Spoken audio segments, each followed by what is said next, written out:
muchas veces lo que los ciudadanos quieren es no tener contacto con las autoridades, evitar el contacto. Lejos de querer participar, lo que quieren es tener un contacto mínimo con las autoridades, ¿no? ¿Por qué? Porque ellos consideran que el Estado en realidad tiene un papel extractivo, no el papel de un planificador social benevolente que viene a tratar de resolver sus problemas. Sí. Y entonces, cuando hablabas de la cultura, pienso que hay mucho todavía por explorar, si uno se para desde el lugar de la investigación en ese sentido. Porque tendemos a asumir que la gente quiere participar y que no la dejan, pero a lo mejor no quiere, ni siquiera quiere entrar en contacto con el Estado. Yo muchas veces me lo pregunto a mí mismo, ¿no? Cuando yo salgo de mi casa en la mañana, ¿quiero tener contacto con agentes estatales o no quiero tener contacto? CITELAB Podcast. Damos la bienvenida a toda nuestra comunidad de oyentes de CITELAB Podcast. Bienvenidos a este tercer capítulo. Hoy nos acompaña Diana. ¿Cómo estás, Diana? ¿Cómo te va? Hola, Juli, ¿cómo vas? Muy bien, estamos con mucha energía y bueno, con mucha emoción porque hoy tenemos un capítulo bastante interesante, muy importante. Hoy nos acompaña nuestro invitado especial, José del Tronco, profesor investigador de Flaxo México. ¿Cómo estás? Bien, muchas gracias. Encantado de estar aquí con ustedes. También queremos agradecer de antemano a Javier, que está en cabina apoyándonos con todo este proceso de producción y postproducción. Y bueno, contarles a nuestra comunidad que el día de hoy empezó con algo bastante chistoso y paradigmático. Hubo un chiste ahí como que hizo que la profe Diana se muriera de risa. Entonces, para romper el hielo, estamos aquí con el profe para que nos cuente cómo era el chiste.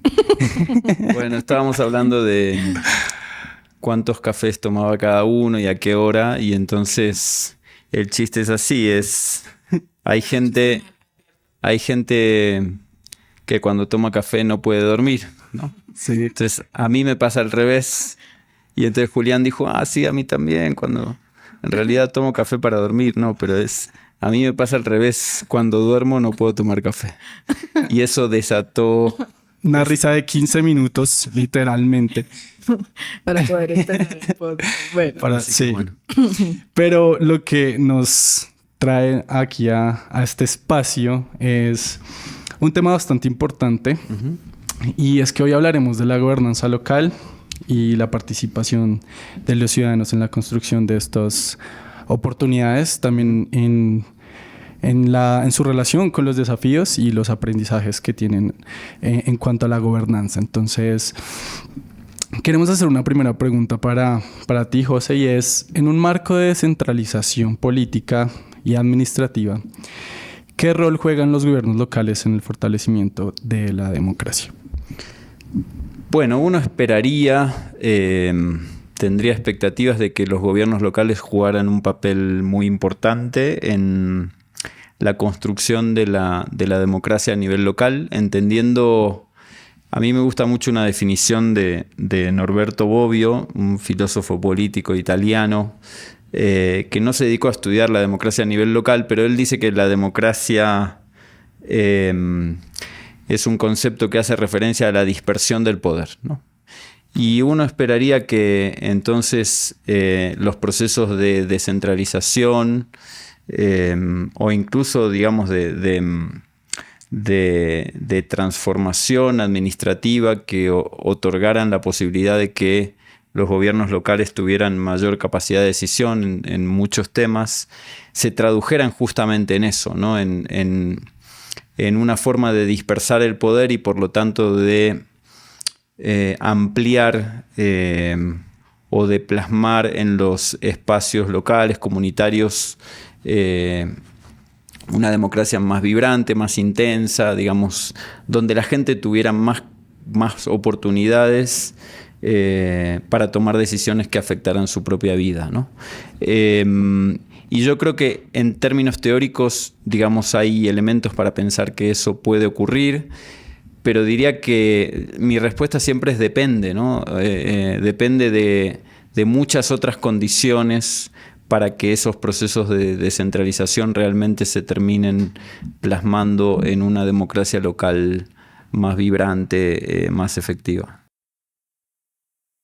O sea, finalmente hay muchas críticas, ¿no? En torno a eso, a la descentralización. Y es, digamos que en algún momento los gobiernos locales han enfocado, digamos, en esta idea de prestar servicios públicos más hacia el mercado. Por otro lado, más, digamos, hacia el desarrollo, pero muy anclado a esta escala global de casi de este marketing de ciudad, etcétera. Y ahí es un poco como que la idea de la participación ciudadana ha perdido. Obviamente hay casos, ¿no? Tal vez en Brasil, ¿no? Porto Alegre, pero hay otros casos, digamos, en estos contextos de inestabilidad más política, ¿no? Como la región andina, tal vez, ¿no? De Ecuador, podríamos plantearlo así, donde la participación es mucho más limitada, pero entonces podríamos decir, o podríamos integrar a ese debate más un tema de cultura de participación desde la ciudadanía, es decir, eso implica que esta idea de derechos, deberes ciudadanos impulse una mayor participación o digamos, no implicaría tanto como... Sí, creo que el tema de los valores, de la cultura política es importante. No lo subestimaría, pero voltearía a ver quizás otras dinámicas. En primer lugar, un elemento importante creo que es yo no soy un neoinstitucionalista, digamos, ferviente, pero considero la importancia que tienen las reglas, las normas en digamos, su capacidad para moldear los comportamientos, ¿no? Pero fuera de eso, para mí un elemento que es importante tiene que ver con Ostrom decía, los gobiernos locales son importantes porque del accionar de los gobiernos locales depende la manera en que gestionamos y regulamos el acceso a los bienes comunes, ¿no? Y entonces uno se preguntaría, bueno, ¿y de qué depende la manera o las estrategias que utilizan los gobiernos locales para regular y gestionar esos bienes comunes? ¿Qué tan accesibles los hacen para la comunidad en general, ¿no? Y para mí la cultura política puede ser un elemento, las normas pueden ser otro elemento, pero otro elemento también son las desigualdades de poder al interior de estos contextos, ¿no? Yo puntualmente hice una investigación hace unos años que se publicó en una revista que se llama Revista Andamios de Investigación Social, es una revista bastante bien reconocida en México. Y la investigación que hice fue con datos de opinión pública, pero lo que yo intentaba era como identificar cuáles eran los perfiles más participativos en procesos de gobernanza local, ¿no? Gobernanza sin gobierno en general. Y entonces uno tiende a pensar que los espacios locales son buenos para contrapesar o para compensar las desigualdades típicas de los procesos de representación más típicos de la alta política, ¿no? Entonces dice, bueno, lo que no se logra en los parlamentos se puede lograr a nivel local.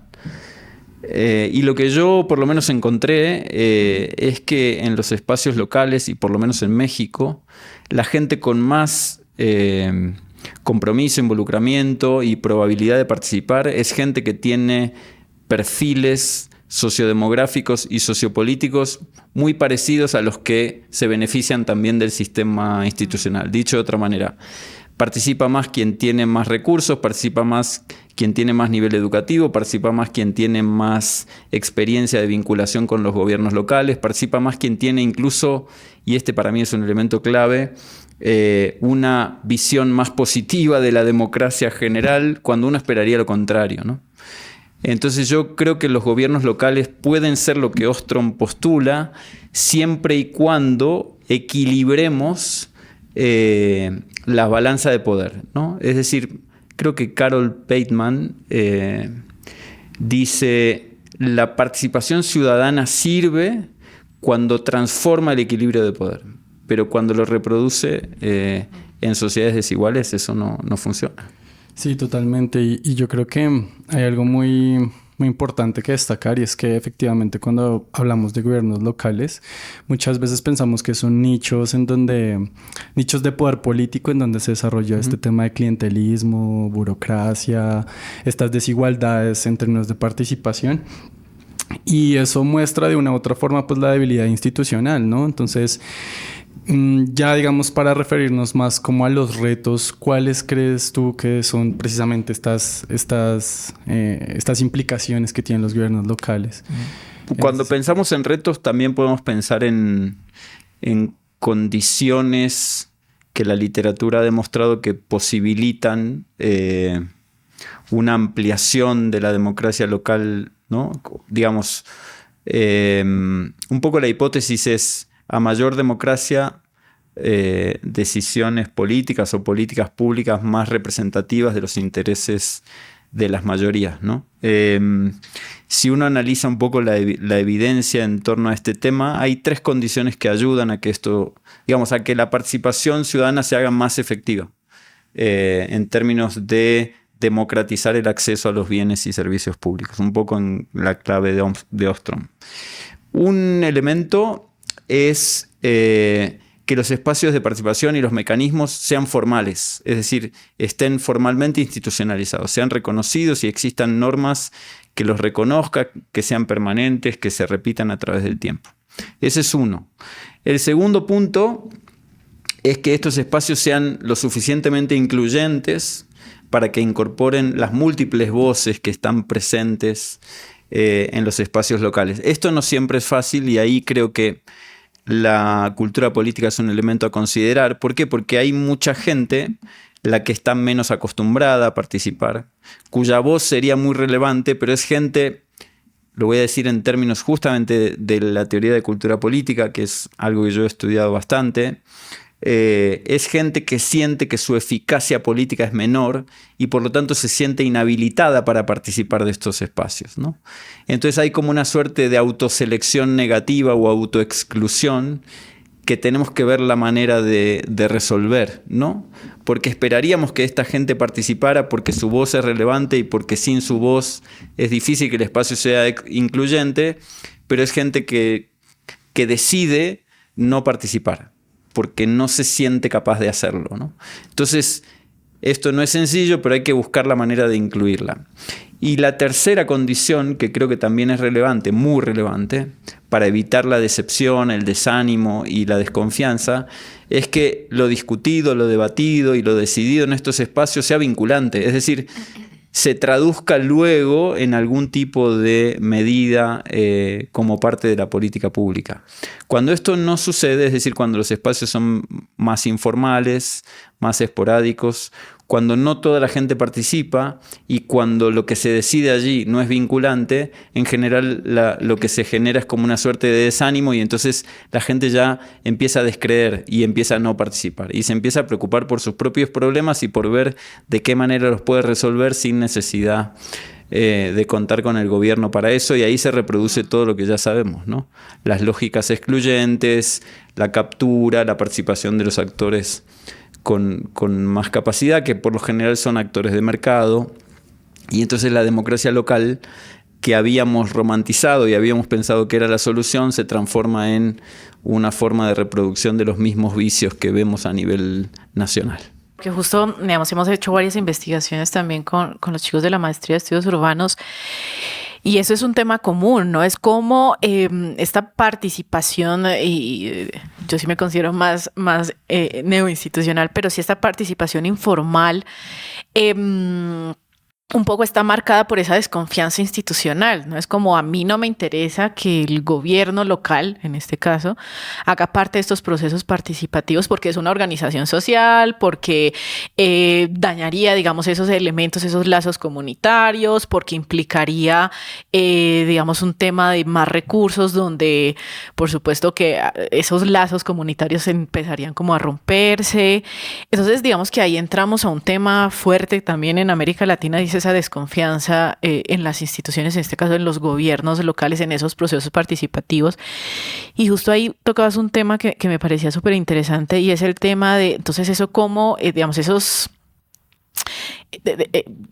contexto cómo está incidiendo en políticas públicas más o menos efectivas, ¿no? Porque diríamos, y ahí me surge una primera pregunta, y es: efectivamente, todas las políticas de escala local necesitan de participación ciudadana para ser efectivas, y si las necesitan, entonces, digamos, ¿en qué medida, no?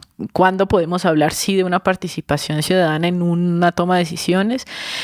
Que ahí pasa mucho también esto, y es muchas veces se confunde la socialización de una política, ¿no? De un plan con participación. Entonces llega el gobierno local y que creería que eso también, exacto, que creo que eso también implica la desconfianza, y entonces llegamos acá y les decimos, bueno, esto es lo que vamos a hacer, pero no hay una participación, una socialización de una política. Bueno, en tu comentario hay múltiples ventanas por cada una de las cuales nos podríamos meter y hacer una tesis, ¿no? Y todas me parecen súper ricas. Con respecto a esto último, diría que efectivamente hay formas de participación como presencia, ¿no? La literatura ha teorizado bastante sobre esto. Tampoco vengo acá a exponer estado del arte, ni mucho menos, pero digamos, trato como de recuperar qué podemos, digamos, qué conocimientos ya tenemos sobre estos temas, ¿no? Y qué nos puede servir para el debate. O la participación como incidencia, ¿no? Muchas veces ocurre esto, digamos, que los gobiernos consideran que los espacios participativos es mera presencia de los ciudadanos, atendiendo las consideraciones del gobierno y levantando la mano por sí o por no, ¿no? Como meros ejercicios de legitimación. A mí me gusta pensar más la participación como incidencia, es decir, la participación como una forma de expresión de la agencia de la ciudadanía, de los múltiples grupos de la ciudadanía, y luego eso también a veces es un poco conflictivo, porque no siempre la ciudadanía está de acuerdo. Digamos, la ciudadanía no es un solo agente, son múltiples agentes, ¿no? Y yo creo que eso también ayuda a entender lo problemático del concepto de participación ciudadana. Y otra cosa que decías que también me parece importante, si es que no me olvidé, es el tema de si los ciudadanos siempre tienen esta misma idea que tenemos desde la academia de que la participación es necesaria para las políticas públicas, ¿no? O para la mejora de las políticas públicas. Yo creo que los ciudadanos en general no piensan tanto en políticas públicas, piensan en problemas públicos, ¿no? Y hay un librito muy bonito de James Scott, un politólogo devenido antropólogo recientemente fallecido, que se llama Contra el Estado, o la traducción es así, Contra el Estado. Y él se dedicó a estudiar mucho comunidades agrícolas en el sudeste asiático y escribió varios libros al respecto, todos muy buenos. Pero en este libro él de alguna manera lo que recupera son algunos hallazgos vinculados con el hecho de que muchas veces lo que los ciudadanos quieren es no tener contacto con las autoridades, evitar el contacto. Lejos de querer participar, lo que quieren es tener un contacto mínimo con las autoridades, ¿no? ¿Por qué? Porque ellos consideran que el Estado en realidad tiene un papel extractivo, no el papel de un planificador social benevolente que viene a tratar de resolver sus problemas. Sí, sí. Y entonces, cuando hablabas de la cultura, pienso que hay mucho todavía por explorar, si uno se para desde el lugar de la investigación en ese sentido. Porque tendemos a asumir que la gente quiere participar y que no la dejan, pero a lo mejor no quiere, ni siquiera quiere entrar en contacto con el Estado. Yo muchas veces me lo pregunto a mí mismo, ¿no? Cuando yo salgo de mi casa en la mañana, ¿quiero tener contacto con agentes estatales o no quiero tener?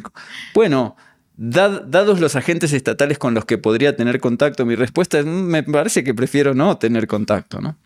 Entonces, ahí me parece que hay todavía ventanas de exploración y de indagación muy interesantes respecto de cómo podemos pensar nuevas formas de interacción. Ya ni siquiera estoy diciendo participación, de interacción, de interfase entre el Estado y los ciudadanos que contribuyan a generar confianza para después, en todo caso, pensar en espacios participativos que pudieran contribuir no solo a mejorar las políticas públicas, sino también a resolver los problemas de la gente. Yo creo que es fundamental ese tema de la subjetivación política en ese sentido, o sea, en relación a la apropiación, a qué tan vinculado me siento con ese proceso administrativo de planificación, si me siento articulado o no a ese proceso. Y bueno, ya digamos que después de esta pausa de la que vamos a discutir un poco sobre estos mecanismos, cuáles son eficientes, cuáles no y cómo nos pueden ayudar a entender mejor este proceso. Vamos a una pausa y ya volvemos. Chequea este y otros contenidos de nuestro canal de YouTube. en la sección podcast. Y ahora también los contenidos de Flaxo Radio en Spotify. flaxoradio.es. ¿Te gustó este episodio? No te pierdas lo que viene. Suscríbete a nuestro podcast en Spotify y YouTube. Búscanos como Flaxo Radio CITELAB. Puedes seguirnos en Instagram como @CITELAB para estar al tanto de los nuevos episodios, contenido exclusivo y mucho más. CITELAB, construyendo capacidades para la innovación pública. CITELAB Podcast. Bueno, le recordamos a nuestra comunidad de oyentes que nos puede seguir en nuestras diferentes redes sociales como @CITELAB en Instagram y CITELAB en LinkedIn. Continuamos con nuestra conversación. Va por muy buen camino, ¿cierto? Le agradecemos, José, por estar aquí en este espacio otra vez. Y veníamos hablando antes de la pausa de... Bueno, el papel de los sujetos, ¿no? El papel de las personas, de su vinculación y qué tan articulados están con estos procesos de gobernanza. Y bueno, yo creo que algo muy interesante y muy importante por donde podemos irnos a desarrollar el debate es los mecanismos efectivos. ¿Cuáles podrían ser estos mecanismos? ¿De qué herramientas se dotan? Si es, por un lado, digamos, algo necesariamente institucional o si también se crea a partir de una suerte de colectividad entre las personas, casi autogestionada, se puede decir. Entonces, ¿cuáles serían estos mecanismos y si hay algún ideal, digamos, en este proceso? A ver, hay por supuesto ejemplos exitosos que podemos mencionar. A mí, por supuesto que me parece importante mencionarlos y decir por qué fueron exitosos, pero justo por eso me gusta siempre hacer hincapié en las condiciones que hace posible que sean exitosos, ¿no? Yeah. Que es como las claves para poder replicarlos luego en otras experiencias. Y tú hacías referencia a un tema que a mí me parece, cada vez estoy más convencido de esto, Sí. y es el tema de la subjetividad, o algunos le llaman agencia, pero bueno, tiene que ver con la capacidad de los actores de poder actuar, ¿no? Y actuar efectivamente. Creo que en América Latina, y hago mea culpa en todo caso, porque yo también era uno de ellos, tenemos como una visión, quizás no es consciente, pero en el fondo se traduce en eso, como un poco tutelar respecto del papel del Estado, ¿no? Y creo que es una visión que tiene buenas intenciones, porque lo que nosotros queremos es, desde esa visión tutelar, contribuir a mejorar las condiciones de vida de la gente, y sobre todo de la gente que tiene menos recursos, que es más vulnerable, que está más expuesta a los riesgos, etc. Pero me da la sensación de que, lo voy a decir de una manera muy humilde, digamos, que hemos equivocado el camino. Ya. Creo que el camino es justamente apostar a los distintos mecanismos que pueden fortalecer la capacidad de agencia de los sujetos políticos. Sé que esto a veces puede ser amenazante porque, claro, para quienes se benefician de la tutela, ellos no quieren, digamos, contribuir al desarrollo de la agencia. Pero yo, desde una visión política más neutral, más académica, si se quiere, o comprometida, creo que esa es la manera. Y si uno analiza los casos exitosos, por ejemplo, el múltiples veces mencionado presupuesto participativo de Porto Alegre, que hoy en día se ha replicado de distintas maneras y con distintos niveles de efectividad en más de 1.500 ciudades alrededor del mundo, es un ejemplo en el que lo que tú ves es cómo la ciudadanía, pero sobre todo los sectores más pobres y más excluidos, han ido ganando agencia en el marco de ese mecanismo, ¿no? Y ese me parece, digamos, el ejemplo paradigmático, pero no es el único. Podemos pensar también en consejos sectoriales que se dan en distintas ciudades, no sé, en Bogotá, por ejemplo, los consejos de salud, o en otras ciudades de América Latina o otros lugares del mundo, donde la ciudadanía discute no solo presupuestos, discute también qué medidas tomar para mejorar la provisión de la salud o de lo que, digamos, del tema puntual y son discusiones que tienen que ver específicamente con un tema. No discutimos de todo, discutimos de salud, ¿no? Claro. Pero además son espacios que luego son vinculantes, porque ahí también participan funcionarios, participan especialistas de organizaciones de sociedad civil. Sería algo así como comisiones parlamentarias fuera del Parlamento, ¿no? Lo cual está muy bueno porque estás más cerca del proceso de toma de decisiones. Pero incluso si pensamos en mecanismos informales o extrainstitucionales, no sé, por ejemplo, movimientos sociales bien articulados como el Ni Una Menos en Argentina para digamos, en contra de la violencia de género, para promover leyes. Creo que ejemplos hay muchos que podríamos traer a la discusión. No sé, los foros participativos también que se hacen en ciudades como Barcelona y que han ido evolucionando porque de foros se han transformado en audiencias donde... Creo que en todos los casos, si uno identifica un elemento común positivo, es la capacidad de agencia de los actores sociales, ¿no?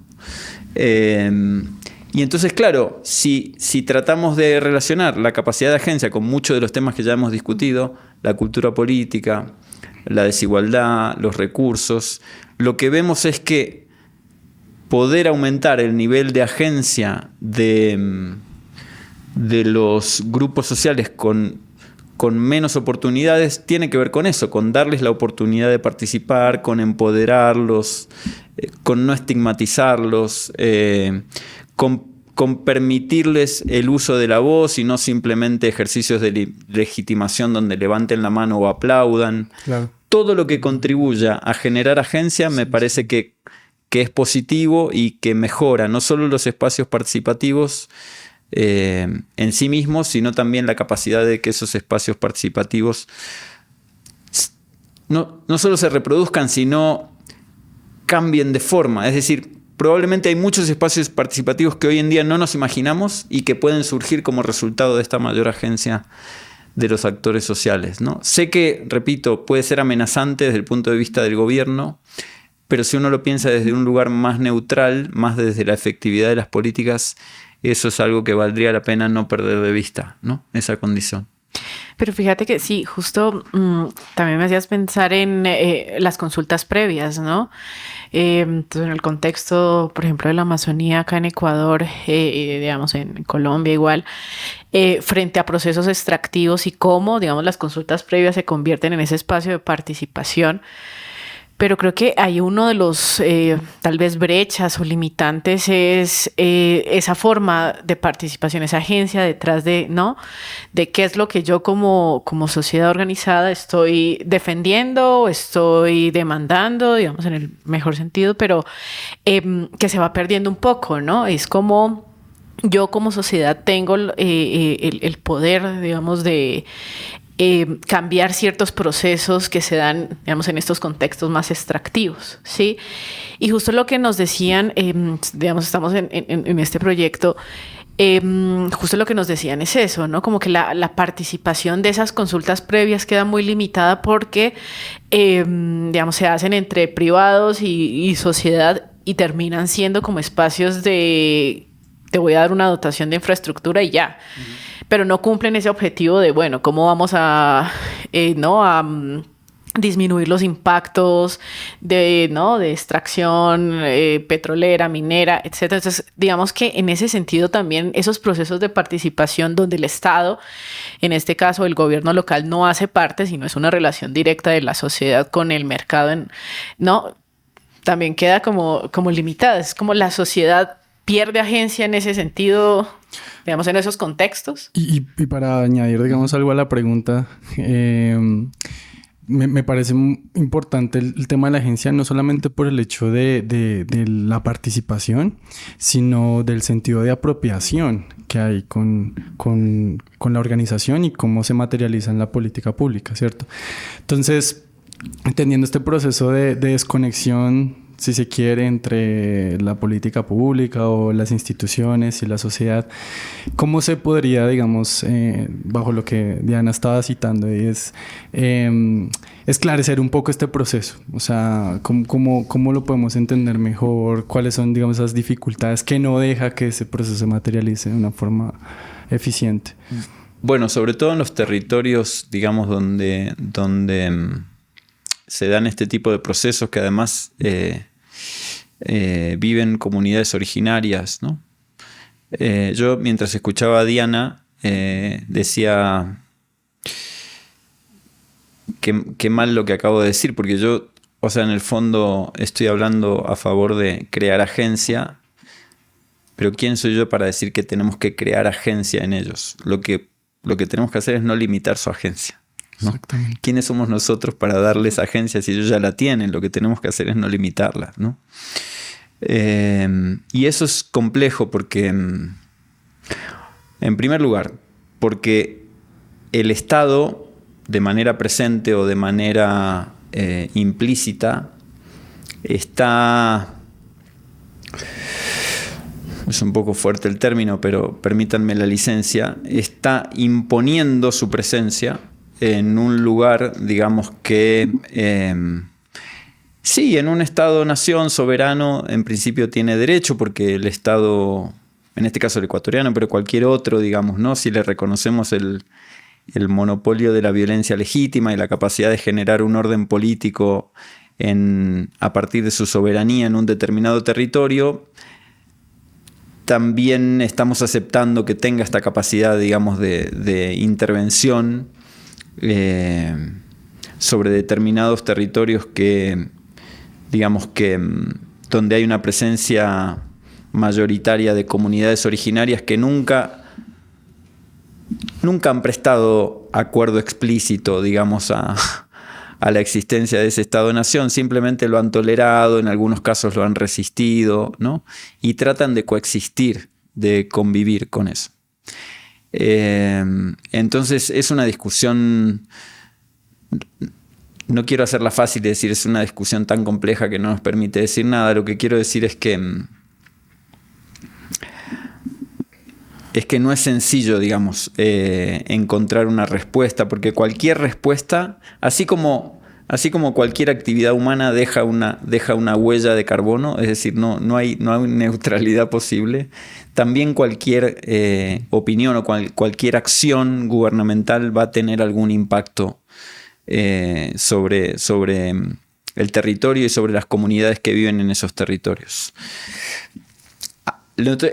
Pensando desde la política pública, ahora me pongo en el papel del tomador de decisión, ¿no? Existe una oportunidad de negocio en torno a una industria minera, en este caso, pero del tipo que ustedes quieran, en un determinado territorio donde hay una presencia significativa de comunidades originarias, ¿no? Y entonces, ¿cuál es la mejor manera? Podría preguntarse el tomador de decisión, para poder llevar adelante el proyecto, sabiendo que eso le va a generar beneficios fiscales al Estado ecuatoriano y a través de esos beneficios fiscales podemos hacer política redistributiva para estos grupos, pero no hacerlo de forma impositiva, es decir, hacerlo con el acuerdo de las comunidades, ¿no? Bueno, hay creciente literatura en torno a distintas formas de participación y consulta, ¿no? En Ecuador, en Colombia, en Perú, en muchos países que están, digamos, experimentando el fenómeno neoextractivista.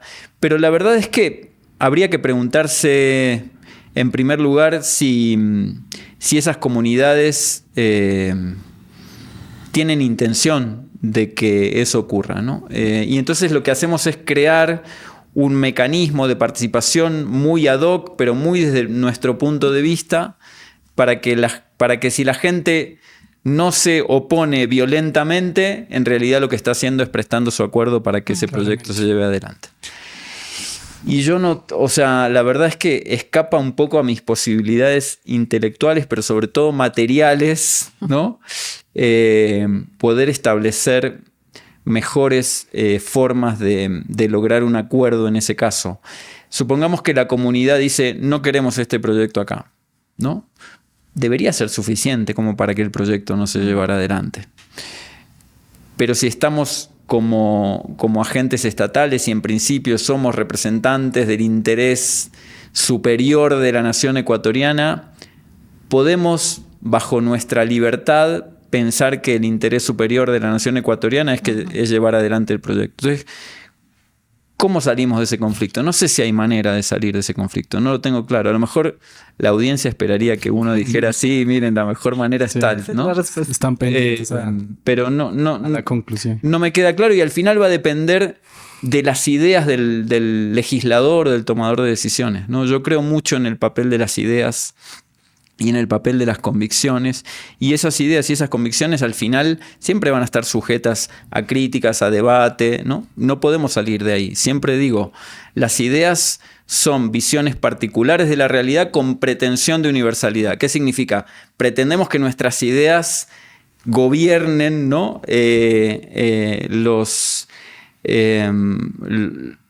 Las formas de pensar de todo el mundo, pero eso no va a ocurrir. Entonces, siempre pienso que la mejor manera es logrando acuerdos y a partir de acuerdos, y cuando esos acuerdos no se logran, lamentablemente lo que termina pasando es que se impone la visión más poderosa. Cerraría diciendo, para no comerme todo el tiempo, que habría que tratar, en la medida de lo posible, de involucrar a las comunidades en el diálogo, ¿no?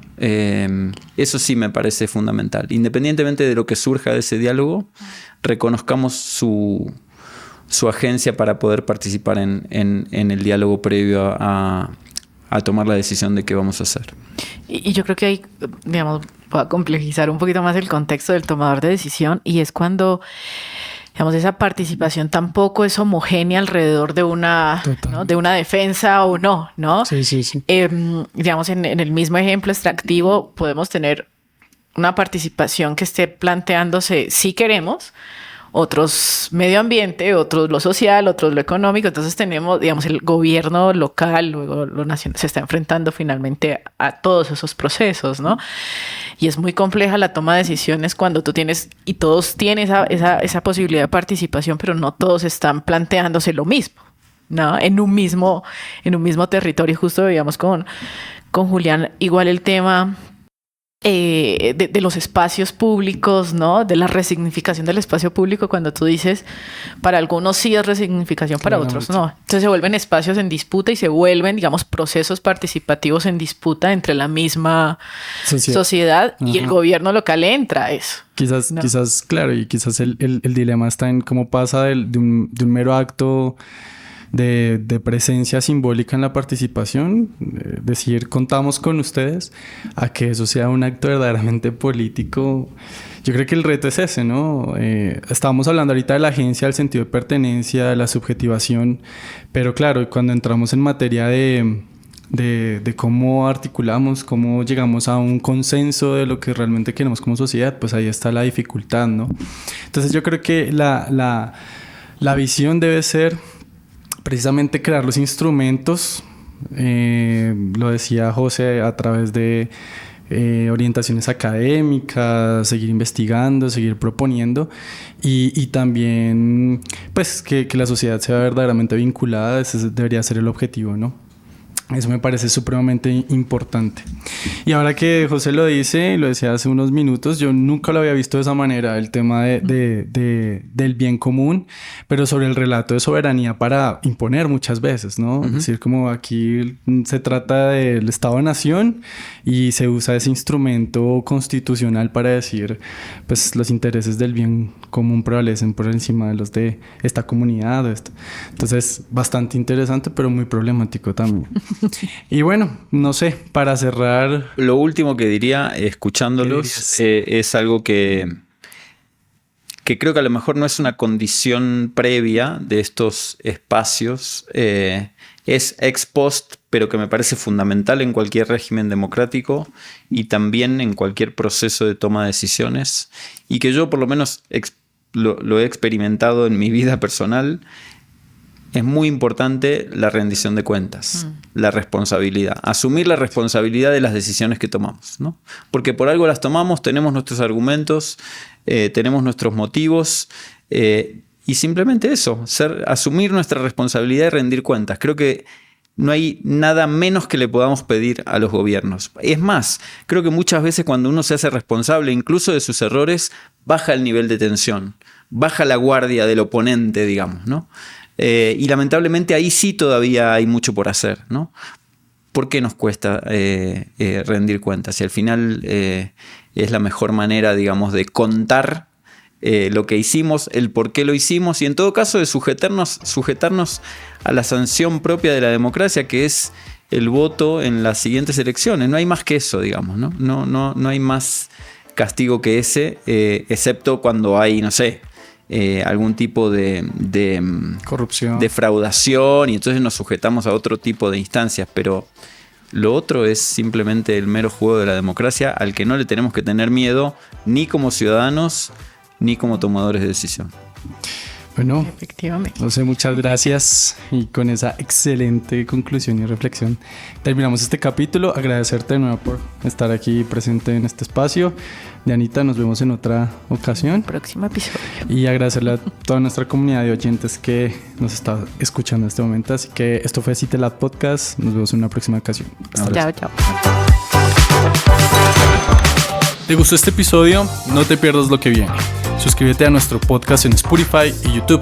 Búscanos como Flaxo Radio CITELAB. Puedes seguirnos en Instagram como @CITELAB para estar al tanto de los nuevos episodios, contenido exclusivo y mucho más. CITELAB, construyendo capacidades para la innovación pública.